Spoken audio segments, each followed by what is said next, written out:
한번 봅시다. 일단 헌법 같은 경우에는 민법하고 형법하고 좀 다르죠. 첫날 보는 시험이죠. 그렇죠?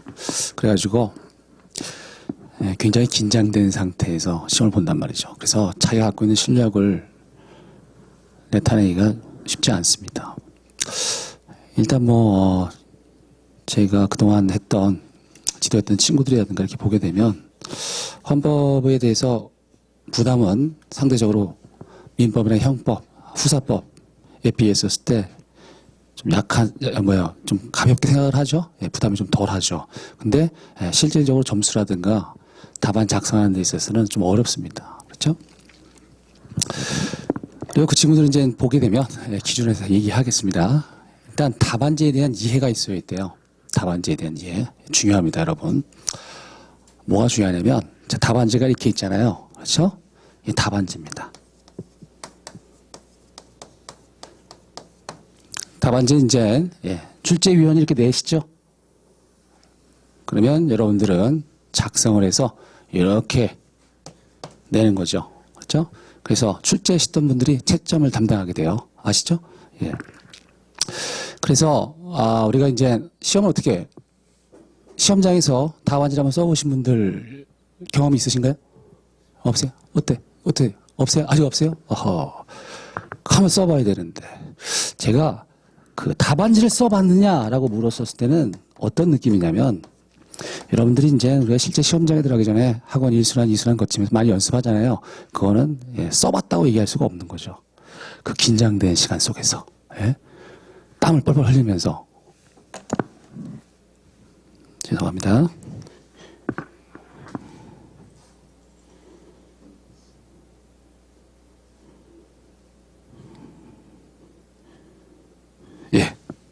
그런 상황 속에서 쓴 답안지만 써봤다고 얘기할 수 있습니다. 연습하는 답안지 사실 필요 없어요. 그런 상황 속에서 자신의 어떤 밑바닥을 한번 드러내 봐야 돼요. 그래야지만 이걸 썼다고 할 수 있다는 겁니다. 그런 경험을 하게 되면 여러분들은 공통적인 결론을 얻게 될 텐데 거기서 이제 부족한 것만 얘기하겠습니다. 자, 아무튼 이렇게 구조가 이렇게 돼 있어요. 근데 우리는 실질적으로 시험을 공부할 때 어떻게 하냐면 여기서 멈춰 있어요. 이렇게. 출제위원을 생각하지 않습니다. 채점자를 생각하지 않아요. 내가 외웠던 걸 갖다가 쏟아놓는다고 생각을 하고 있어요. 근데 그건 큰 착오예요. 왜냐면 이 사람하고 여러분은 답안이라는 걸 통해서 커뮤니케이션을 하는 겁니다. 이렇게 이해를 하셔야 돼요. 이게 생각보다 중요합니다. 그렇죠? 그래서 여러분들은 이 채점위원을 설득을 시켜야 되는 입장입니다. 그렇죠? 그걸 잘 이해하셔야 돼요. 설득. 그러면 이렇게 답안지를 이해하게 됐었을 때 결론이 나오게 됩니다. 수험생들이 가장 오해하는 것 중에 하나가 뭐냐면 형식하고 내용이 있습니다. 내용. 형식하고 내용이 있는데 오해하는 게 뭐냐면 이 내용이 중요하다고 생각해요. 오늘 나와드린 이 답안지 있죠? 제가 피곤해요. 왜 피곤합니까? 채점을 하다가 와서 피곤해요. 이거 보세요. 이 답안지를 보셔야 돼요. 3장 있죠? 한번 보세요. 쭉 보게 되면 어때요? 내용이 눈에 들어옵니까? 안 들어와요. 채점위원이라고 다를까요? 채점위원도 안 들어와요. 근데 이거 그나마 잘 쓴 거 갖고 온 거예요. 순서가 어떻게 돼 있죠?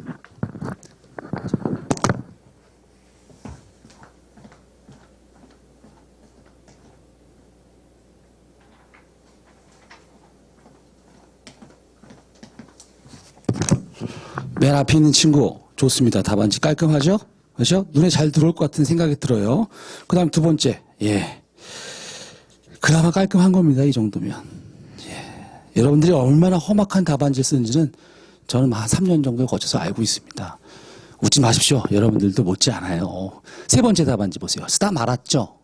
이런 답안지도 태반이고 심지어는 무슨 애국가 쓰시는 분들도 계시고 그래요. 실제 시험에서 그렇다는 얘기예요. 그렇죠? 어때요? 여러분들이 채점위원이 돼보셔야 돼요. 피곤합니다. 왜 피곤하냐면 이렇게 쓴 답안지를 자기가 얘한테 물어봤는데 얘들이 대답한 거잖아요. 근데 이렇게 쓴 답안지가 1시간에 교수님들이 채점하는 게 5분에서 10분을 잡습니다. 그렇죠? 한 장 채점할 때 5분에서 10분 잡는데 이렇게 하게 되면 어때요? 1시간에 6장 채점이에요. 그렇죠? 6장. 그러면 여러분들 좋아요. 10장으로 합시다. 10장.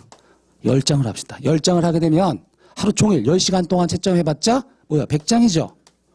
자, 하루 곱하기 여러분들 공부해보시면 알겠지만 스타바치 찍어서 공부해봤죠.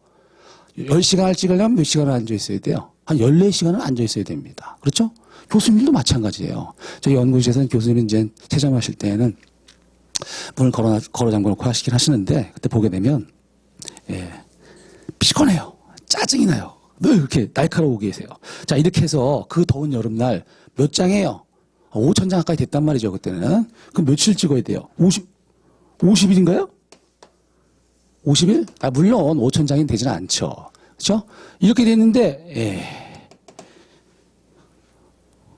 이거는 뭐 시험 공부하는 것보다 더 힘들어요.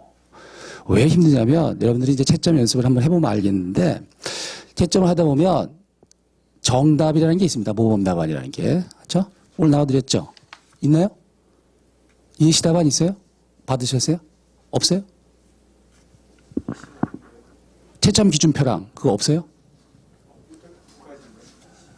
그럼 일단 얘기하고 1교시 끝나고 한번 가봅시다. 오늘 한 2시간 정도 하셔야죠. 그래요. 이게 중요한 얘기입니다, 여러분. 어디서도 얘기 안 해주는 것들이에요. 저 정 선생하고 신 선생이 뭐 좀 실속 있는 얘기 좀 해줬나요? 다 들었어요? 예, 걔들 다 구라쟁이죠. 아무것도 몰라요, 걔들은. 뭐 해봤어야 알지, 채점을. 자, 아무튼 피곤한 작업이에요. 출제위원을 한마디로 얘기하고자 한다면 여러분들이 설득시켜야 할 그 사람은 뭐예요? 피곤이에요, 피곤. 피곤에 쩔어 계신 분들이에요. 이런 사람을 여러분들은 어떡한 상태에서 긴장해요. 여러분들이 한마디로 여러분 상태를 얘기하려면 긴장해요. 긴장된 상태에서 저 사람을 설득을 시켜야 되는 거예요. 그렇죠? 근데 여기서 내용 중요하지 않습니다. 첫 번째는 형식이 제일 중요해요. 여러분들이 누구한테 뭘 물어봤는데 그 사람이 대답을 하고 있습니다. 근데 그 사람이 대답할 때 예를 들어서 성의 없이 대답해요. 그렇죠? 더군다나 갑은 이 사람이에요. 이걸 여러분이 갑이 아닙니다. 이 사람이 갑이에요. 여러분은 을이에요. 을이 갑을 설득시키는데 성의 없게 얘기해요. 설득 당하겠습니까? 더군다나 어떤 사람들이냐면 좀 험악한 예를 들면 코딱지를 파면서 얘기한다고 해봅시다. 그 내용이 들리겠습니까? 안 들려요. 그래서 저는 그 많은 시간들을 제가 채점도 해보고 출제도 해보고 교수님 뭐 서포트도 해보고 해봤는데 가장 중요한 것은 하나로 얘기해봐라 라고 하면 그건 좀 글씨라고 얘기합니다. 글씨. 글씨와 뭐요? 구성. 글씨와 구성이 가장 중요합니다. 내용은 심지어는 정확하지 않아도 상관없어요. 피곤한 사람들은 판단 능력이 미숙한 상태예요. 그리고 무슨 일이 있냐면 여러분들 중에 그럴듯한 답안지 쓰시는 분들이 계세요. 근데 딴소리를 해요. 그러면 선생님들은 채점위원들은 어떻게 생각하냐면 이렇게도 보답할 수 있을 것 같은데? 라고 하다 보면 계속 얘기하다 보면 이상한 소리를 하고 있단 말이죠. 그리고 일단 1차를 한번 붙었던 친구들이라든가 그 시험장에 답안지를 적어낼 정도가 되면 어느 정도 선생님들은 선입견을 가져요. 얘는 공부할 만큼 공부한 친구라. 이런 선입견을 가져요. 그래서 설득 당하려고 합니다. 근데 배반을 당하는 거죠. 이상한 소리를 써놓은 거예요. 그래가지고 짜증이 납니다. 그게 제일 위험한 답안지예요. 처음에는 그럴듯하게 시작했는데 갑자기 딴소리를 하고 있다. A를 물어봤는데 뭐 A-라든가 A+ 이렇게 언저리를 하다가 결국에 D로 끝난다. 그러면 화가 납니다, 선생님들은. 점수를 주려고 독창정 답안지라고 생각하고 막 채점하려고 했는데 너무 피곤해지는 겁니다. 그거는 여러분이 생각하는 거 이상입니다. 그런 상태란 말이죠. 그렇죠? 그렇게 몇 번을 배반을 당하게 되면 수험생들에 대한 정이 약간 좀 떨어집니다. 그걸 조심하셔야 돼요. 처음에는 여러분 채점할 때 어떻게 채점하냐면 교수님 쪽부터 봅시다. 채점위원자. 여러분들이 시험을 보죠? 그럼 답안지를 이렇게 축소복사해요. 축소복사를 해서 그 다음에 묵습니다. 그리고 교수님들한테 드리는 거예요. 원본은 법무부에서 보관하고요. 딱 받아갖고 채점을 하시는데 맨 처음에 뭘 보시냐면 딱 있죠? 인상을 딱 봐야겠죠. 한번 보세요, 여러분들. 딱 보고 그 다음에 문제 제기를 봐요. 문제 제기. 문제 제기를 보고 얘가 문제를 제대로 제기하고 있는지, 쟁점을 제대로 파악하고 있는지를 봅니다. 그 다음에 뭘 보냐면 뒤로 넘겨요. 그리고 결론을 봅니다. 결론을 보고 그 문제 제기에 합당한 답을 내렸는지 봅니다. 근데 결론을 안 쓰는 분들이 굉장히 많아요. 가장 위험한 답안지예요. 그것도. 그래요. 이렇게 한 다음에 내가 물어본, 여기 보세요. 출제자가 물어본 쟁점을 얘가 제대로 대답하기 위해서 쟁점을 잡았는지를 보고, 답을 보고 답이 대충 맞았다. 특히 민법이라든가 형법은 답 틀리면 이거는 굉장히 위험해요. 아시죠? 자, 그 다음에 47점에서 45점을 잡습니다. 잘 썼으면 47, 못 썼으면 45. 못 썼은 건 아니죠. 못 썼으면 자, 이렇게 잡아줘요. 그 다음에 가점 요소를 발견하십니다. 그 다음에 감점의 계기를 마련하십니다. 이렇게 하면 채점을 하는 거예요. 그렇죠? 그래서 이렇게 퉁퉁 쳐가지고 커트라인이 47점에서 50점 사이가 형성되는데 한동안 뭐예요? 47점대로 맞췄어요. 근데 작년인가요? 지난년인가요? 커트라인이 폭등했었죠. 이거는 의도적으로 올리면 이렇게 올릴 수 있어요. 별로 중요하지 않습니다. 여러분들이 선할 수 있는 답안이 수준이 이렇게 딱 정해져 있기 때문에 아무튼 이렇게 한단 말이죠. 그래서 여러분들은 47점부터 시작을 하셔야 돼요. 답을 맞춰야 돼요. 그렇죠? 그 다음에 이제 내용을 봅니다. 내용을 쭉 보게 되면 감점의 계기라는 것과 가점의 계기라는 게 있습니다. 그렇죠? 감점의 계기는 이상한 소리를 쓰는 거죠. 한마디로. 그리고 문장을 제대로 구성하지 않는 분들이 있는데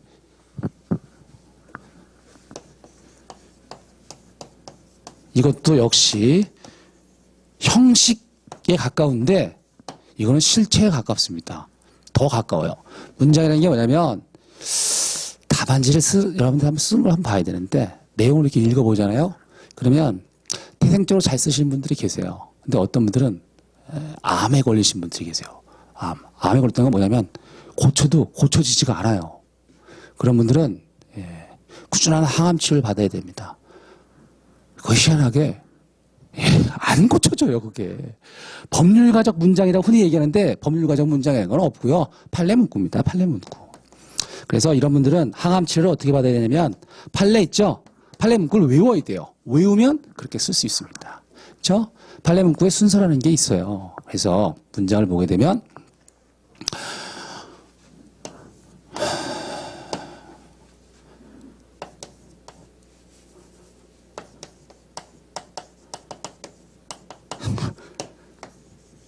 문장을 보면 이 사람이 공부를 얼마나 했는지 다 알 수 있습니다. 이건 어감은 안 좋죠. 똑같이 못 쓰시는 분이에요. 근데 한 사람은 진짜 못 써요. 치명상을 입은 사람이죠. 근데 이 사람은 뭐예요? 이거 치명상만 고치면 되잖아요. 그래서 사실 이걸 경험해봤는데 그 친구가 TV에서 나왔던 친구라더라고요. 굉장히 유명한 친구라더라고요. 근데 처음에 이제 전 찾아왔어요. 답안지를 한번 써봐라 했더니 썼더니 개발해봤죠. 뭔 소리인지도 모르겠어요. 글씨는 잘 습니다. 그래서 네가 무슨 그렇게 공부를 잘하는 애냐라고 했는데 한 2달이요? 2달 정도를 일주일에 한 번씩 문제 내고 채점해주고 그 다음에 문구 잡아주고 이런 식으로 했습니다. 끝날 때쯤 되니까 이 친구가 판결서랑 거의 비슷하게 했어요. 본질적으로 얘는 치명상을 입었을 뿐이지 치료만 하면 됐던 애들이죠. 그렇죠? 암에 걸리신 분들은 고쳐도 변하지가 않아요. 이 사람들은. 안타깝죠. 저는 그래서 한 달 정도 한번 치료해보고 안 되면 포기하라고 합니다. 이거 극복 못하면 못 붙어요. 여러분 주변에 많죠? 제 주변에도 많습니다. 저도 이제 자 시험을 많이 보다가 접고 대학원에 들어가서 이제 연구실에 들어가게 되는데 연구실에 들어가면서 저는 이제 떠났을 거 아닙니까? 공부하고 공부세계로 떠났는데 거기가 있다 보니까 아직까지 공부하고 있는 89학번 형들이라든가 88학번 형들이 계세요. 그렇죠? 12시. 섬찟하죠? 12년 동안 2차 시험장을 들어간 사람들이에요. 그렇죠? 그리고 맨날 1차 시험 붙습니까? 아니죠. 한 번씩 걸러요.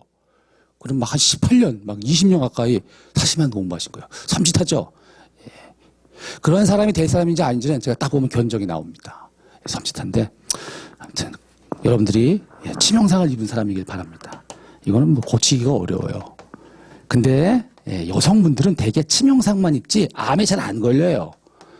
왜 그러냐면 여성분들은 기본적으로 맨 앞에 있는 친구 있죠? 이 친구도 처음에 찾아왔을 때 치명상을 입었던 친구예요.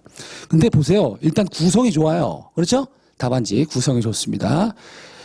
맨날 이 얘기를 했거든요. 앞에 1.5cm 띄우고 목차가 드러날 수 있는 문구를 구성해라 라는 거. 자, 그 두 번째, 그 다음 페이지에 있는 분도 이분도 치료를 받았던 분이에요. 안 고쳐져요.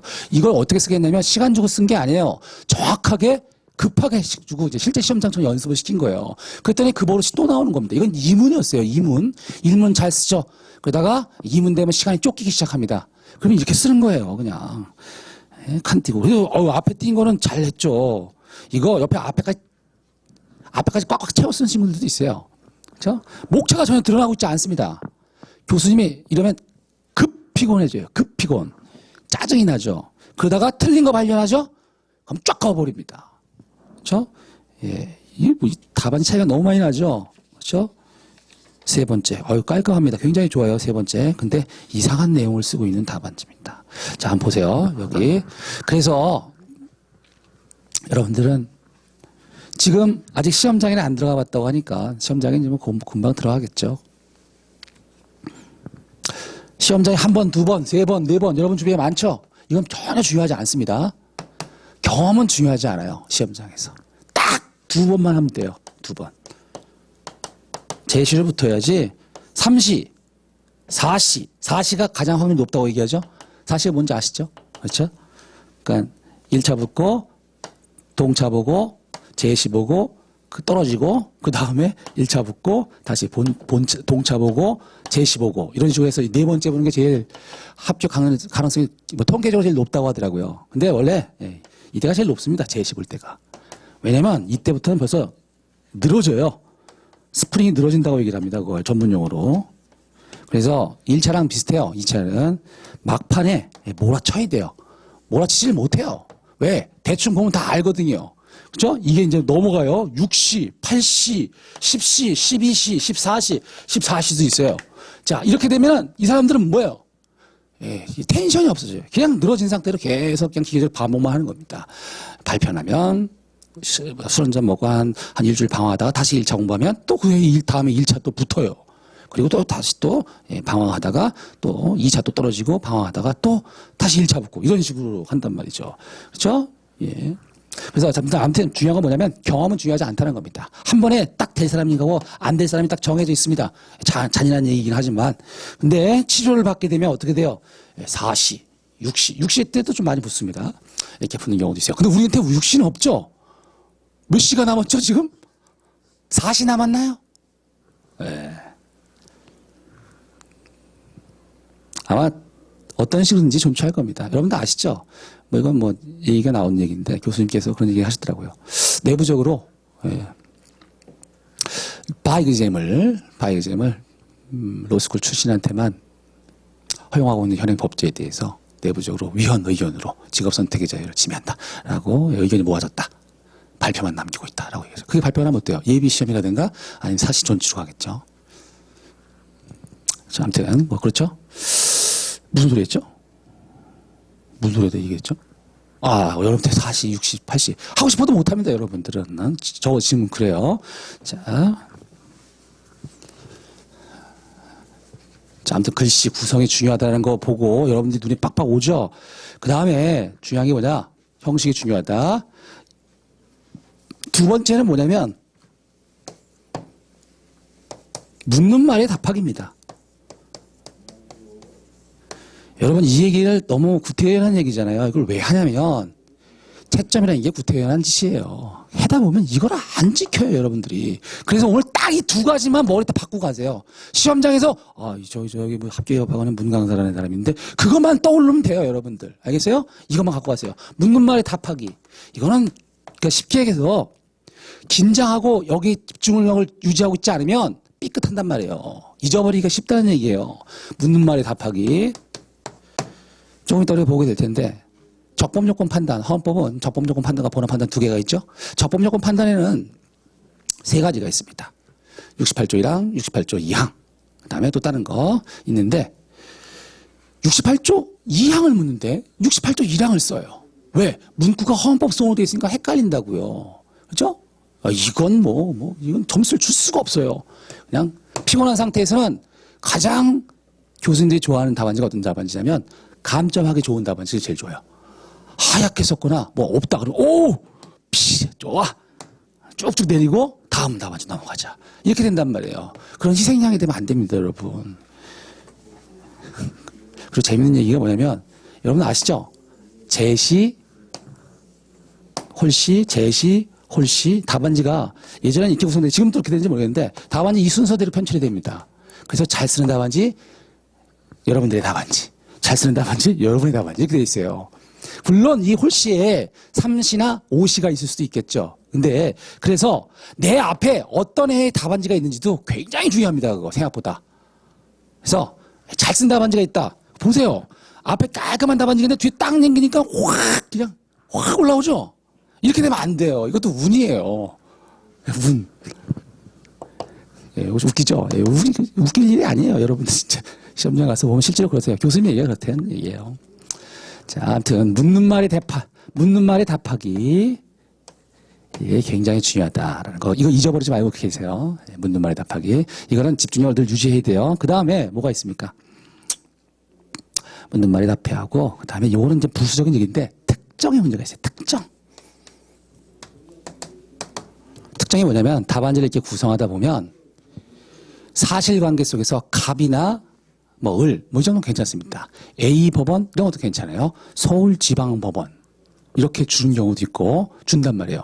그러면 답안지 있죠. 답. 문제제기 답에다가 답은 반드시 써야 돼요. 근데 구체적으로 써야 돼요. 구체적으로 쓰라는 건 뭐냐면 만약에 갑의 주장이 이유가 있느냐라고 물어봤었을 경우에는 갑의 주장은 이유 없다 이렇게 써야 돼요. 그렇죠? 서울지방법원 판단에 그 판단이 적법하냐 타당하냐 부당하냐라고 물어봤을 때는 서울지방법원의 판단은 부당하다 이렇게 꼭 써줘야 된다는 얘기예요. 대개 어떻게 써요? 여러분들도 사람이기 때문에 답안지 끝에쯤 되면 집중력이 흐트러지고 대충 쓴단 말이에요. 그렇죠? 그리고 중요한 거는 내용이다라고 자기를 위로합니다. 여기 보세요. 이런 답안지가 어떤 답안지예요? 여기서 멈춰있는 답안지예요. 편면적 답안지입니다. 채점위원 입장에서는 그렇게 답안지를 답을 안 쓰거나 흐려버리게 되면 점수도 그렇게 나가는 거예요. 점수도. 그래서 자기 혼자 자기 위안을 얻는 답안지가 아니라 상대방을 설득시킬 수 있는 답안지 써야 돼요. 그렇죠? 예, 특정 중요하고요. 결론, 이건 결론입니다. 결론 내리기를 늘 염두에 두셔야 돼요. 그래요. 자, 이렇게 됐죠? 채점위원자의 입장을 고려해서 우리가 갖고 올 수 있는 걸 갖다가 한번 봤습니다. 서로 커뮤니케이션 하는 겁니다. 그렇죠? 다 그런 맥락에서 접근할 수 있겠죠? 묻는 거에 대답하고, 그 다음에 성의 있게 대답하고, 그렇죠? 갑은 저 사람이에요. 함부로 쓰면 안 됩니다. 그렇죠? 그래서 내 답안지가 여기까지 간다는 걸 늘 상대방이 있다는 걸 생각해야 돼요. 그냥 여기서 끝나고 다기원에 토해놓고 나오는 답안지가 아니라. 근데 그렇게 하기가 쉽죠? 그렇죠? 토해놓기가 쉽단 말이죠. 자, 여러분들은 입장을 보게 되면 여러분들은 시험장 첫날 딱 들어가게 되면 어때요? 극도의 긴장 상태에서 뭐가 나올지 모르는 상태입니다. 그렇죠? 그때 얘기를 한번 해봅시다. 첫날은 대개 이제 전날 잠을 못 자죠? 네, 전날 잠을 못 자고 첫날 헌법을 만나게 되면 자, 이렇게 혈득과 형식이 중요하기 때문에 필기구 선택이 굉장히 중요해요. 아시죠? 필기구 선택. 제가 예전에 한번 이 수험생에서 가장 좋은 게 뭐냐? 펠리칸 만년필이라는 광풍이 한번 분 적이 있습니다. 펠리칸 만년필. 아시죠, 여러분? 펠리칸 만년필. 만년필 좋습니다. 글씨가 안 되시나 암에 걸리신 분들 계시죠? 글씨를 악필도 암에 속합니다. 암. 글씨는 안 고쳐져요. 불치병입니다. 그래서 불치병 글씨 암을 고치기 위해서는 만년필이라는 처방전이 굉장히 좋아요. 만년필이 손에 힘을 빼고 쓸 수 있는 걸 연습시켜준단 말이에요. 그래가지고 만년필 갖고 늘 쓰게 되면 글씨 쓰는데 힘 빼주죠. 그 다음에 재밌어요. 만년필로 쓰는 게. 그리고 만년필, 단점이 뭐냐면, 근데 만년필에 대한 욕심을 낳게 해요. 그래서 더 비싸고 더 좋은 만년필에 천착하게 됩니다. 여러분들 한번 경험해 보세요. 재밌습니다, 이거. 그래서 만년필 동호회도 들어가게 돼요. 그리고, 일본에 가서 뭘 합니까? 공동구매 같은 것도 하고 그런단 말이죠. 그래서 제가 이제 예를 썼을 때, 세일러인가요? 뭐 그런 게 하나 있었습니다. 그게 굉장히 얇아요. 촉이. 그래서 0.3mm인가? 굉장히 얇은 게 있었는데, 그걸 갖고 들어갔습니다. 물론 연습도 많이 했죠. 그래서 답안지 딱 쓰는데 5분 동안 뭐 쓸 수가 없었어요. 나도 왜 그런지 몰랐는데 나중에 보니까 답안지 이렇게 보니까 다 찍혀 있어요. 답안지 딱 쓰려고 하면 힘이 너무 들어가가지고 종을 찔렀던 거예요, 내가. 그래서 이게 안 나가요. 이거 왜 이러지? 이거 왜 이러지? 막 이러면서. 만년필 중요했었습니다. 근데 저는 잘 못 고친 케이스에 속하겠죠. 극복하지 못한 케이스입니다. 저 만년필 좋은데 제일 좋은 건 여러분들 뭐예요? 여러분 다 아시죠? 뭡니까? 뭐죠? 스트림? 제트스트림?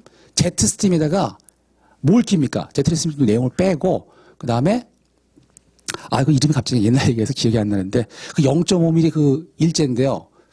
그게 뭐더라? 이름이 생각이 안 나는데. 아무튼 있습니다. 아마 가면 물어보면 알 거예요. 그걸 끼워서 쓰는 게 제일 좋습니다. 그걸 끼워서 쓰게 되면, 빨리 잘 써요. 깔끔하게 써주고. 그리고 축소 복사하기 때문에 너무 두꺼운 거 쓰면 안 돼요. 얇은 거 쓰면, 섬세하게 쓰면 괜찮습니다. 근데 너무 두꺼운 거 쓰게 되면 이게 떡 져져요. 선생님들 늘 얘기하세요. 너무 두꺼운 걸 쓰지 말라고. 그렇죠? 이렇게 쓰는 겁니다. 아무튼 그렇지 썼죠? 예. 그래서 필기 선택 때 굉장히 중요하다. 그래서 첫날 이제 쓰죠. 근데 이제 여러분들이 맨 처음에 하게 되면 뭘 받게 됩니까? 1교시 시작하기 전에. 법전을 받아요. 법전을 먼저 나눠줍니다. 법전을 나눠주면 뭘 해야 돼요? 법전을 접어야 돼요. 할 거 아무것도 없거든요. 예. 법전을 접어. 어딜 접습니까? 자기가 준비했던 쟁점을 접고 늘 쓰는 조문들이 있습니다. 여러분들이 답을 쓰는 데 있어서 조문을 찾는다. 법전을 뒤적이기 시작한다. 그러면 그거는 어려운 시험입니다. 사실 법전을 뒤지고하면서 답안지 쓴다는 거는 뭐예요? 이미 준비되지 않은 쟁점이 나왔다는 거예요. 근데 그렇게도 써야죠. 우리가 모든 쟁점을 준비할 수는 없죠. 그래가지고 반드시 준비되지 않은 쟁점이 나와요. 그랬을 때는 조문을 갖고 쓰면 됩니다. 그리고 모든 법학적 문제는 사례식에서 조문만 갖고 잘 쓰잖아요. 조문 탐색만 잘하잖아요. 그럼 상위 30%입니다. 점수가. 그럼 불변의 진리예요. 그러니까 조문만 정확하게 적시하고 나름대로의 해석론을 정리한 다음에 사안을 풍부하게 포섭해주면 뭐 그냥 다 알고 준비한 애들보다 더 잘 나오는 경우도 있어요. 저 조문. 오늘 또 갖고 와야겠네요. 조문. 불이타 대비용이죠. 조문. 됐죠? 자, 이렇게 쓰는 겁니다. 조문을 접어요. 만에 대비해서. 긴장하다 보면 기계적으로 쓸 텐데, 예를 들면, 253, 691이라는 게 있습니다. 692, 253, 이런 것들. 그게 뭐예요? 69조 이항하고, 25조 사망, 이런 것들인데, 그 적법 요건을 쓴단 말이죠. 그런 것들을 쓸 때 기억이 안 날 수가 있어요. 그때 한번 쓱 보고 다시 쓰는 겁니다. 확인하는 차원에서. 그 정도로만 의미가 있는 거죠. 그 다음에, 뭘 나눠줍니까? 답안지를 나눠줘요. 자, 이제부터 시작이죠. 답안지를 나눠주게 되면 무슨 짓을 해야 되느냐? 이 구성 봤죠? 이 앞에라. 거요, 여기 이렇게 쫙 거요. 여기 넘어가서 쓰는 거 아닙니다. 알겠죠? 거요. 근데 이걸 뭘로 그냐? 샤프 있죠? 샤프로 그으세요. 여기, 뒤에 넘겨서 이렇게 그어 놓는 겁니다. 그렇죠? 그럼 쓰다 보면 사실 얇은 샤프를 써도 괜찮아요. 여기 넘어가서 쓰는 답안지하고 안 넘어가서 쓰는 답안지는 구성이 달라요. 그렇죠? 이렇게 해놓고 그 다음에 시험지를 나눠주죠. 자, 답안지 이렇게 다 그어놨죠? 이 상태에서 시험지를 나눠줍니다. 시험지 나눠주면 여기 붙어있죠? 이렇게 1차 때 썼던 거가 똑같이 생겼어요. 이렇게 붙어있으면 이렇게 여기 안에 보이겠죠? 절대로 손에 대지 말라고 합니다. 그때 여러분 뭘 해야 돼요? 자, 중요하죠. 배점을 봐야 돼요. 배점. 내용을 볼 필요 없고요. 배점만 보면 됩니다. 배점을 봐요. 이렇게 쓰면 뭐예요? 그리고 요즘엔 잡지 말라고 하는데, 그런 건 다, 여러분들 시험장에서 시키는 대로 안 해도 상관없어요. 우리 시험은 그러지 않아도 돼요. 저 변호사 시험은 시키는 대로 안 하게 되면 빵점 처리합니다. 실질적으로 그런 친구들도 몇 명 있었고요. 근데 우리 시험은 험악한 시험이에요, 여러분. 아시죠? 사법시험이라는 거는 굉장히 험악한 시험입니다.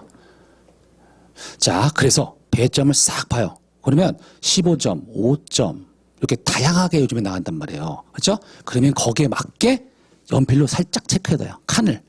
여러분들 한 면이 몇 점이에요? 한 면이 이게 이쪽 면이 답안지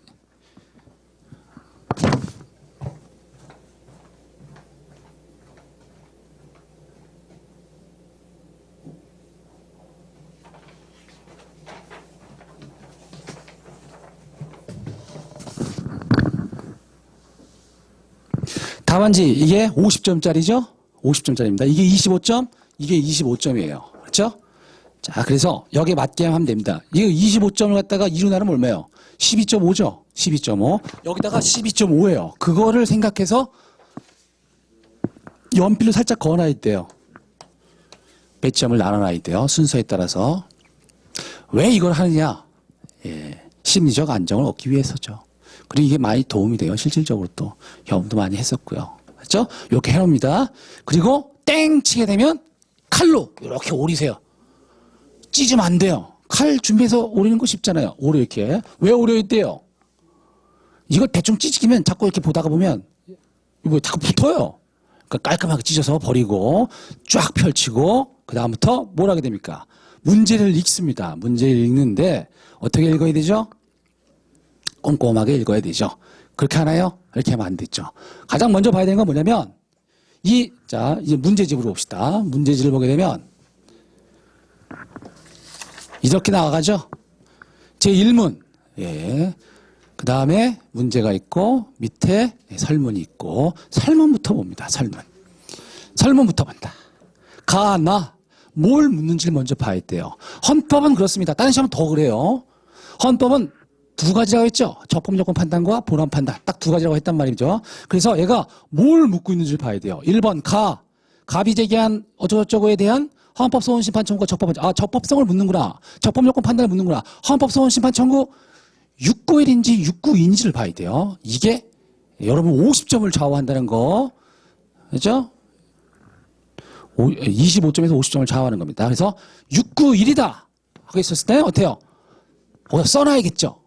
뭐요? 청공헌기 보건기변이라는 말을 써놔야겠죠. 그렇죠? 그래서 적법요건 691에 나와 있는 것들 헌기, 보건, 기변 딱 써놓습니다. 그리고 이거를 옆에다 써놓고 문장을 읽어야 돼요. 보건, 기변. 근데 692다. 이 사건은 뭐예요? 69조 2항으로 써있죠. 그럴 때는 대전청 기변이라고 써야죠. 대전청 기변. 대상성, 재판의 전제성, 그 다음에 재청 신청의 기각결정, 청구기간의 준수, 변호사 강제주 이걸 딱 써놓고 하는데 자 오늘 69조 2항만 합시다. 69조 2항 같은 경우는 뭐가 제일 중요해요? 재판의 전제성이 가장 중요합니다. 여러분들이 실무에 나가서 또 이제 하게 될 텐데 69조 2항 헌법소원 심판 뭐예요? 예. 이른바 위헌법률심사형 헌법소원이라고 해서 위헌소원이라고 하죠. 걔들은 여러분이 실무에 쓸 때는 재판의 전제성만 씁니다. 대상, 국회의원 형식적 의미의 법률인권 이게 뭐가 중요해요? 그렇죠? 이거 중요하지 않습니다. 그 다음에 청구기간에 이게 뭐죠? 재청신청의 기각결정 이게 뭐가 중요해요? 의미가 없단 말이에요. 그렇죠? 청구기간의 준수 중요하죠. 청구기간의 준수 이건 여러분 올해 시험 아니면 내년 시험에는 청구기간 계산하는 문제 무조건 나옵니다. 그렇죠? 청구기간 계산하는 거. 그 다음에 변호사 강제주 이건 뭐가 중요합니까? 변호사가 쓰고 있을 텐데. 그렇죠? 그래서 액센트를 어디다 줘야 된다는 거예요. 써놓고 재판의 전제성하고 청구기간의 준수 두 개만 전면에 올리고 나머지 것들은 밑으로 쭉 내리는 겁니다. 그렇죠? 자, 그래서 이거를 전제로 해서 읽어 나가야 돼요. 이 문제를. 그렇죠? 그리고 20점이니까 여기까지는 써야겠죠. 그렇죠? 25점에서 마이너스 5칸 해놓고 여기까지 쓰겠다라고 생각하고 쓰기 시작하는 겁니다. 근데 여러분들은 헌법 답안지 절 잘 들으세요. 여러분들 아직 시험장에 안 들어갔다니까 보세요. 가장 위험한 헌법 답안지가 뭐냐면 여러분들은 적법 요건을 딸딸딸딸 외우고 있을 거예요. 그렇죠? 떴다. 오케이. 이거 막 토해놓듯이 쏴야지. 이렇게 하는데 그렇게 하면 어떻게 되냐면 여러분들이 하는 가장 큰 실수가 이거예요. 적법 요건만 한 바닥을 넘게 써요. 외운 거 쫙 토해놓는 거죠. 그렇죠? 이렇게 써요. 이렇게 써요, 여러분이 실제로. 적법 요건 막 미친 듯이 쓰다가 포섭은 한 요만큼 쓰고 포섭도 대충 써요. 그리고 난 이만큼 써놓고 잘 썼다고 와서 위로하는 거죠. 나 이번에 점수가 안 나와서 왜 안 썼는지 모르겠어. 잘 썼는데. 잘 쓰긴 뭘 잘 씁니까? 이게 잘 쓴 거예요? 잘 써. 사례형 답안지는 여러분 사례형 잘 쓴 거 사례형 답안지는 이거를 쓰는 게 아니에요. 이걸 갖고 포섭을 하라는 거예요. 그렇죠? 그래서 일반론과 포섭의 비율은 자, 1, 2, 3죠. 1번 문제의 제기, 2번 판단 기준, 3번 사안의 해결 이렇게 갑니다. 그렇죠? 이 판단 기준에 학설과 판례가 들어가잖아요. 그렇죠? 여기를 여러분들 천착한단 말이에요. 이건 1차적 습성을 버리지 못한 거고 이거를 이해하지 못하는 거예요. 그렇죠? 중요한 건 뭐예요? 이거는 알고 있다라는 것만 보여주면 돼요. 여러분들 학설 쓸 때 제목밖에 못 씁니다. 학설 내용 못 써요. 무슨 소리인지 알죠? 이건 헌법은 학설이 별로 없어서 상관이 없는데 다른 과목들도 행정법 같은 경우에 학설 이름밖에 못 써요. 학설 내용까지 쓰고 거기다 비판까지 쓴다. 아 너무 훌륭하죠. 근데 그러다 보면 뭐가? 포섭이 부실해질 수밖에 없어요. 그렇죠? 자, 이건 뭐야? 알고 있다라는 것만 보여주면 돼요. 내가 알고 저기 선생님 저 알고 있습니다. 이렇게만 보여주면 되고 선생님들 보는 건 뭐예요? 문제 제기하고 사안의 해결이란 말이에요. 그렇죠? 이게 딱 맞아떨어져 있대요. 그렇죠? 예전에 K대에 K 교수님이 계셨는데 그분이서 이제 굉장히 감명 깊은 얘기를 해주셨죠. 주관식 답안이라는 건 말이지. 똑같은 얘기를 3번 쓰는 것이다. 라는 얘기를 해주십니다. 그건 뭐예요? 문제의 제기에서 한번 써주고 판단 기준에서 한번 써주고 결론에서 한번 써주는 거다라는 겁니다. 똑같은 얘기를 3번 쓰는 거다. 여기서는 검토하기로 한다. 여기서는 판례 내용을 갖다가 그 검토 내용을 갖다가 구체화 쓰고 여기서는 이걸 합쳐서 사실관계와 판단 기준을 더해서 쓰는 것이다라는 거죠. 그러니까 똑같은 내용 3번 쓰는 거예요. 여러분들 실제로 막 답말 쓰다 보면 내가 똑같은 내용 또 쓰고 있네? 라고 해도 불안해하지 말란 말이죠. 나는 지금 제대로 쓰고 있는 겁니다. 그렇죠? 자, 그래서 여기의 비율이 그렇죠? 여기와 비율이 대개 여러분들은 4대1 정도 될 거예요. 4대1 안 됩니다. 그렇죠? 어떻게 돼야 돼요? 요즘에 교수님들의 채점 경향이 바뀌고 있어요. 왜 바뀌는지 아세요? 출제 경향도 바뀝니다. 변호사 시험 때문에 그래요. 변호사 시험. 변호사 시험은 어떻게 봅니까? 출제 경향은 똑같아요. 어떻게 보냐면 기록 시험하고 사례 시험하고 선택 시험을 본단 말이죠. 그렇죠? 사례하고 기록은 똑같아요. 다만 기록 같은 경우에는 뭐예요? 쟁점을 사례 쟁점을 여러분들이 구성하는 거예요. 사실관계를 취합해서. 그래서 핵심 뭐냐면 법리를 아는 것보다는 사안을 제대로 해결하고 있는가 쪽으로 맞출 수밖에 없단 말이죠. 거기 요청해서 채점하고. 근데 여러분들한테 이런 일반론을 정확하게 쓰길 요구한다? 그건 아니죠. 그렇죠? 걔들처럼 요거를 잘 쓰셔야 돼요. 포섭을. 물론 그 친구도 자, 이런 쓸데없는 소리 안 하고 아무튼 어떻죠? 이 비율을 잘 맞춰야 됩니다. 됐죠? 요거 중요한 거네요. 한번 연습을 해봐야 됩니다. 집에 가서 한번 해보십시오. 근데 여러분 답안 연습을 할 때 반드시 시간을 정해놓고 해야 됩니다. 아시죠? 시간을 정해놓는다는 게 어떤 의미인지는 아시죠? 그냥 낭창하게 쓰는 건 아무 의미가 없어요. 그건 뭐예요? 치료가 안 돼요. 시간을 반드시 정해놓고 그 배점 시간에 맞춰서 쓰는 연습을 해야 돼요. 아깝잖아요. 시간 하루에 뭐 한 2-3시간 내서 쓰는데. 그렇죠? 자, 이렇게 하는 거죠. 그래서 대전청 기변을 묻는 문제였다라는 것이죠. 그다음에 쓰고 여러분들은 어떡합니까? 잘 써야죠. 자, 그래요. 쓰기 시작했습니다. 답안지의 면수. 자, 합격을 위한 면수는 우리가 대개 어떻게 얘기하냐면 여기 쳐야겠죠. 쭉 쓰죠. 그다음에 이렇게 봐요. 그러면 사면에 요 반. 여기까지 합격권이라고 일단 얘기를 합니다. 물론 이렇게 안 쓰고도 합격한 친구들이 많아요. 근데 우리는 그렇게 생각할 필요는 없고 예외적인 경우는 생각할 필요 없고 알겠죠? 무슨지 알죠? 3면 반은 써줘야 돼요. 근데 4면을 쓰기가 쉽습니다. 생각보다. 어떻게? 구성만 잘하면 3면 반 쓸 걸 4면으로 늘릴 수가 있어요. 뭐요? 우리 1번 답안지처럼 콱콱 띄워줘야 돼요. 보기 좋게 시원하게. 이걸 여성분들이 잘한단 말이죠. 남성분들은 잘 못해요. 이걸. 왜 그런지 모르겠는데, 그렇죠? 이제 여러분 칸 띄는 거 생각보다 어려워요. 과감해야 되거든요. 그렇죠? 그리고 잘 들으세요. 칸을 띄는 답안지를 만들려면 해당 내용에 대한 목차를 외우고 있어야 돼요. 무슨 소리냐면 칸 띄는 거 어렵습니다. 생각보다. 이 답안지를 쓰다가 보면 여러분들이 이제 적법 요건은 목차가 정해져 있잖아요. 근데 이거 형법이라든가 민법이라든가 행정법, 민사법, 형사법, 이제 후사법 쪽으로 하게 되면 목차를 쓰는 거예요. 특히 민법 같은 경우는 못 쓴다고 보면 돼요. 문제의 제기, 판례, 결론 이렇게 써야 되죠. 근데 우리는 1차 때 공부할 때 뭐예요? 의, 취지, 요건, 효과 다 외우잖아요. 그렇죠? 그렇게 하면 답안지가 구성이 안 된다는 거죠. 왜냐하면 이 쟁점에 필요한 개념이 뭔지 잘 몰라요. 섞여 있기 때문에 어느 정도 써야 될지도 모르고. 그렇죠? 네, 상법이라든가 민소는 어때요? 딱 목차가 정해져 있단 말이죠. 그걸 그냥 딱 토해내면 된단 말이죠. 그래서 자, 목차를 외우고 있어야지만 이 그림이 그려진다는 거예요. 무슨 말인지 알죠? 아, 보기도 좋잖아요, 벌써. 자, 목차의 중요성을 얘기하겠습니다. 목차의 중요성. 자, 일반적으로 예전엔 그랬습니다. 제가 볼 때는 뭐라고 얘기했냐면, 후사법 같은 경우에 특히 상법하고 민소법이 대량 득점 과목이었죠. 그때 커트라인이 한 44, 5, 6 일대 조금만 공부하면 상법하고 민소는 50점이 넘어갔습니다. 50점이 넘어가는 답안지였어요. 그때 쟁점이 나오죠. 쟁점이 나왔을 때 옆에다가 목차, 두 문자 다 써 외운 목차를 쓸 수 있다. 그럼 무조건 50점입니다. 이걸 못 쓴다. 그럼 조문을 뒤적거려야죠. 근데 썼다? 예, 그거는 무조건 50점은 넘는다. 50점이 넘으면은 한 두 과목에서 50점이 넘게 되면 답안지에다가 교수님 욕을 써놓지 않는 이상 안 떨어집니다. 전략 과목 두 개만 갖고 있으면 돼요. 무슨 말인지 아시죠? 예, 전략 과목 두 개만 갖고 있으면 50점을 되게 옛날엔 상법하고 민소에서 넘었는데 요새 민소 어렵게 나오죠? 제가 마지막 접을 때도 민소가 굉장히 어렵게 나오고 있습니다. 저 민법은 뭐 더 말 나이, 두말할 나이가 없죠. 저 전략 과목 두 개를 만들어라. 전략 과목 두 개. 되게 후사법에서 잡기가 쉽습니다.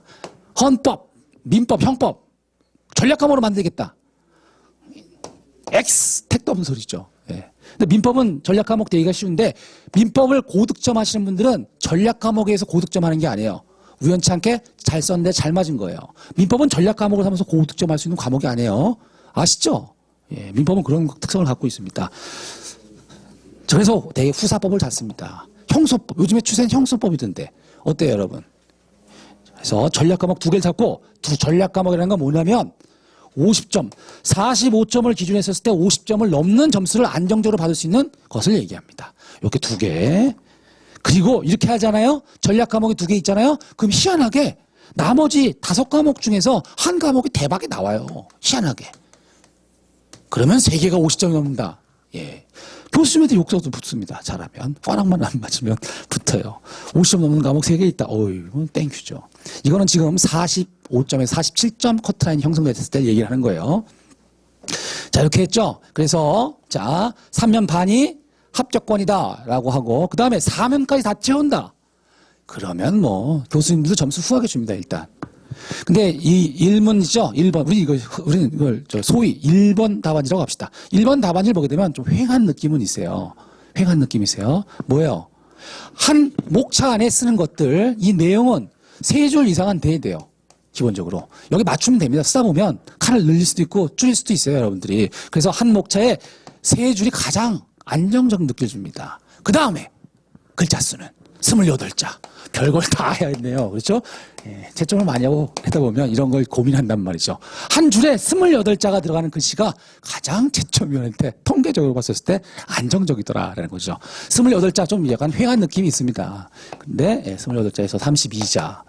평균적으로 고득점한 친구들 답안지 이렇게 채점을 하다 보면 이제 학교에서 채점하고 학원에서 채점하고 전국 모의고사 뭐 출제했을 때 채점을 이렇게 보면 좀 다르긴 합니다. 학교는 아무래도 학술적 문제가 나오니까 여기 맞진 않아요. 근데 우린 전형적으로 뭐예요? 시험을 기준으로 했을 때 이렇게 되는 거예요.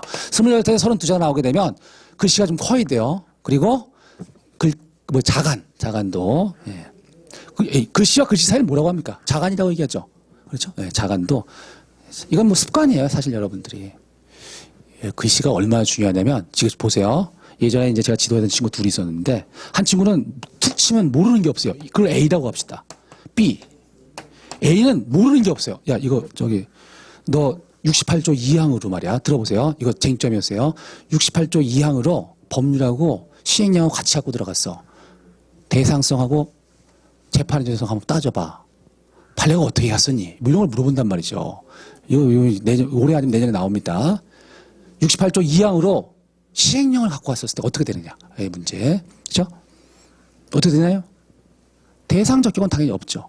재판의 존재성은. 재판의 존재성은 인정될 수 있습니다. 이렇게만 알아두시고 좀 이따 설명할게요. 자, 이렇게 돼요. 이런 거 탁탁 나온다면 축 치면 탁 튀어나와요. 이걸 우리는 뭐라고 합니까? 전문 용어로 총알이라고 얘기합니다. 총알.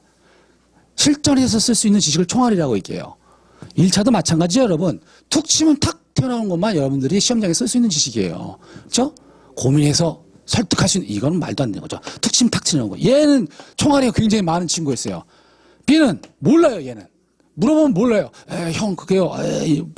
몰라요, 얘. 모릅니다. 되게 몰라요, 되게. 뭘 물어보면 모른단 말이죠. 근데 이 총알인 친구는 맨날 떨어져요. 어떻게 썼냐라고 물어보면 모른다고 그냥 비슷해요. 교수님들이 강평한 답안지 있죠. 그냥 거의 비슷해요. 근데 맨날 떨어져요. 희한하다. B, 얘도 같이 떨어지죠. 근데 얘가 어느 날인가부터, 그러니까 얘가 40대죠. 40대. 시험이 그때 이제 6월달이죠. 6월 말에 보죠. 5월달인데 학교에서 저쪽, 제가 말하는 학교는 저쪽 종합 쪽을 얘기합니다. 거기서 맨날 주말마다 신림동 왔다 갔다 하는 거예요. 너 어디 가냐 했더니 신림동에 간대요. 왜? 비밀이에요, 형. 그래? 거기 무슨 특강 있나? 근데 매주 가요, 주말마다. 그래서 이 자식 시험 며칠 안 남았는데 왜 저러지? 너 올해 또 떨어지겠구나 라고 내심 생각하고 있었죠. 근데 둘이 다 시험장에 갔는데 얘는 역시 떨어졌죠. 얘는 붙었어요. 얘 어떻게 붙었지? 그 나중에 물어보니까 지금도 있습니까? 백강고시체라는 게? 백강고시. 그거 특강 들어다닌 게 아니라 얘가 사실 몇 달 전부터 다녔더라고요. 거기 가서 무슨 특별 지도반인가 뭔가 있대요. 그걸 하러 다닌 거예요, 얘가. 예? 그래서 얘는 붙었습니다. 붙었어요. 얘는 사실 그 치료에 성공한 애고 C라는 애가 있었는데 얘는 진짜 몰라요, 얘는. 진짜 모르는데 얘는 뭐냐면 글씨를 난 세상에 이렇게 잘 쓰는 애들 처음 봤습니다. 그래서 너 이렇게 글씨 잘 쓰냐 했더니 어렸을 때 붓고 싫었다 그러더라고요. 그리고 그렇게 잘 쓰는데 되게 빨리 써요. 여러분들 아시죠? 잘 쓰는 친구들이 빨리 씁니다. 자, 여러분 속도, 글씨 속도 대 깔끔한 글씨 대 빠른 글씨를 선택하려면 뭘 선택할래요? 제가 지금까지 한 건 뭐야? 설득을 하기 위해서는 잘 얘기를 해야 된다. 코딱지 파면서 얘기하면 안 되고 막 쌍소리 섞어가면서 얘기하면 설득을 안 된다 그랬잖아요. 그래서 뭐야? 깔끔한 글씨가 중요합니다. 근데 이걸 설득하라고 하면 뭐예요? 이거예요, 무조건. 우린 속도 싸움이에요. 네 바닥을 채우려면은 이건 약간 희생을 해야 돼요. 처음에만 잘 쓰면 돼요. 처음에만. 딱 봤었을 때, 깔끔한데, 뒤에 보니까 개발사발 썼어요. 상관없어요. 왜? 우린 속도가 더 중요하니까. 내면 채우는 게 가장 우선적인 겁니다. 내면 채우는 게. 지상 최대의 목표예요. 왜? 앞에 말이 안 맞나요? 맞습니다. 내면을 채우는 게, 가장 최우선 과제예요. 딱 봤었을 때, 이렇게 본단 말이에요. 이렇게 보고, 이렇게 봐요. 꽉 찼다. 그러면, 47점부터 시작입니다. 대부분 47점부터 시작하는 거예요. 그렇죠? 아니, 내가 그렇다는 게 아니라 교수님 얘기는 안 하겠습니다. 그냥 제가 그렇다고 합시다. 제가 채점할 때 이렇게 한다는 겁니다. 그렇죠? 자, 그래서 속도가 중요합니다. 근데 희한하게 잘 쓰는 친구들이 빠르단 말이죠. 우리 이른바 2번 답안지를 보세요. 2번 답안지는 어때요? 이거는 되게 느리게 써요, 이 친구가. 그렇죠? 느린 친구들이 글씨도 악필인 경우가 많습니다. 그거 참, 그걸 우리는 뭐라고 하죠? 안타깝지만 부조리라고 하죠. 까미가 얘기한 부조리입니다. 까미가 얘기했나요? 누가 얘기했는데. 아무튼, 그렇단 말이죠. 자, 그래서, 심지어는 이 C라는 친구, 아무것도 모릅니다. 근데 이 친구가 제시로 붙어요. 여러분 사실 제시로 붙는다는 게 쉽지 않습니다. 여러분들이 1차를 많이 떨어져서 다음에 1차 보기 전에 시간이 남아서 후사법을 한번 들어보지 않는 한 생으로 1차만 그냥 주장창 솔직하게 그냥 막 5년, 6년 공부한 친구들은 제시로 못 붙어요. 1차 5년, 6년 걸려서 붙은 애들은. 그 중간중간에 후사법을 드러났던 친구들만 제시로 붙을 가능성이 높습니다. 여러분들이 지금 이미 1차를 넘었을 텐데, 넘지 않아도 상관없습니다. 후사법을 드러났어야 돼요. 그러지 않으면 제시로 붙기 힘들어요. 제시라는 게 뭔지 아시죠? 본차 말고 다음에 보는 제시, 본시험을 얘기하죠. 여기 붙기가 사실 어렵습니다. 근데 이 친구가 이걸 붙었어요. 근데 난 도저히 알 수가 없는 거예요. 봤더니, 글씨가, 이건 한석봉보다 더 잘 쓰는 것 같아요. 굉장히 잘 씁니다. 사실 얘는 유명했어요. 고시실에서도, 야, 너는 1차만 넣으면 무조건 합격이겠다라고 했는데 진짜로 그렇게 됐다는 거죠. 제가 내용은 얘기 안 하고 지금 형식만 얘기하고 있죠. 형식이 이만큼 중요하다는 얘기입니다. 그렇죠? 자, 그래서 우리가 양까지 얘기했죠. 양을 이렇게 채워야 되는 게 중요하다라는 겁니다.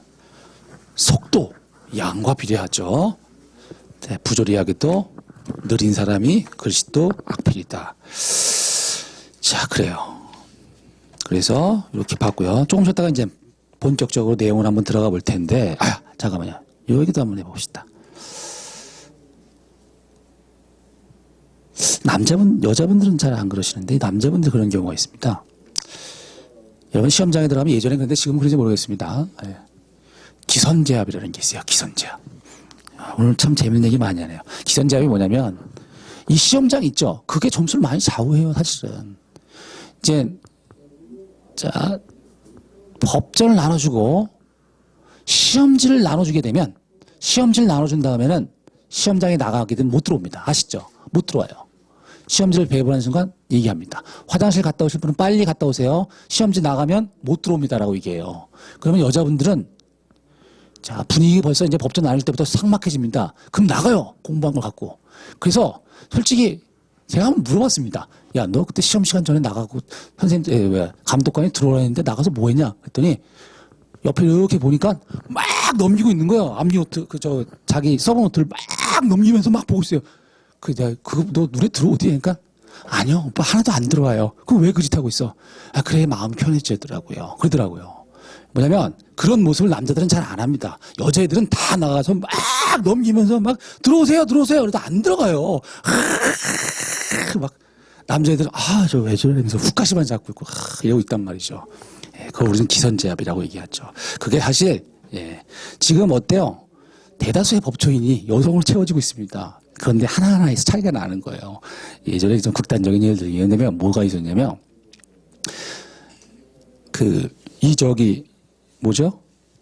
이게 4일 동안 글씨를 막 써야 되잖아요. 그러니까 이 근육이 굉장히 놀라요. 그렇죠?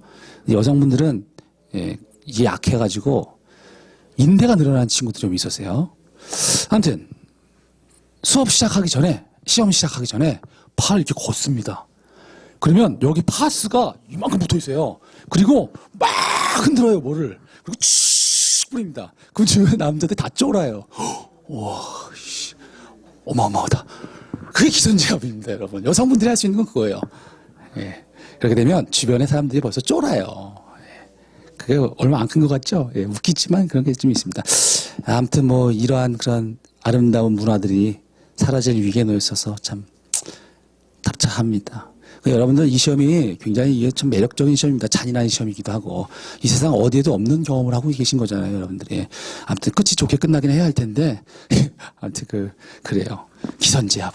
이 참. 그 인내 늘어난 친구가 사실은 그 당시가 이제 2000년대 초반이었는데 이 친구가 이제 우리도 1차 붙고 그해 2차 보고 그 다음에 2차 보고 되게 떨어지죠. 그리고 그 다음에 보는 1차를 떨어지면 안 됩니다. 그때 붙여둬야 돼요. 그래야지 사실 붙을 확률이 높아져요.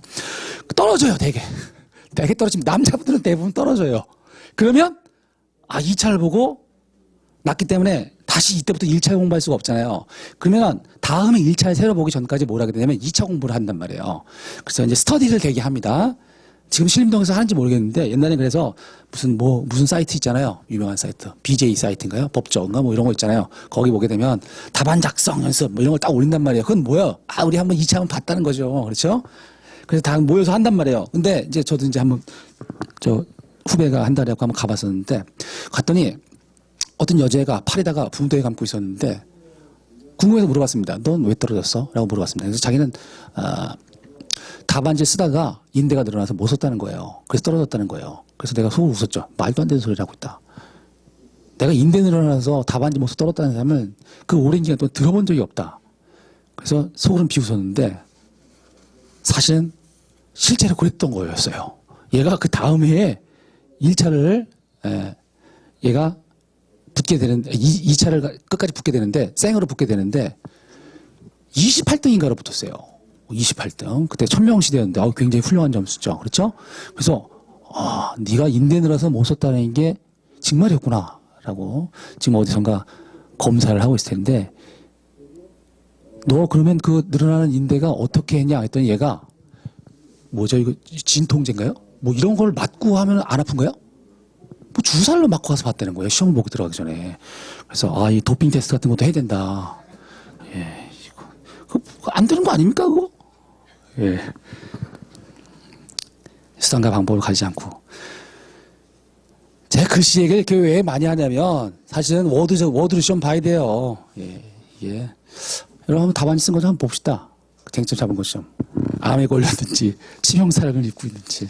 사실 내가 아까 쟁점을 왜 잡으라고 그랬냐면 한 5줄 정도만 여러분 쓴 것만 봐도 이 친구가 어느 정도구나 하는 걸 딱 보면 압니다. 워낙 많이 했기 때문에. 그래요. 좀 쉬었다가 한번 이제 본격적으로 68조 2항에 대해서 한번 들어가 봅시다. 한 10분 쉽시다.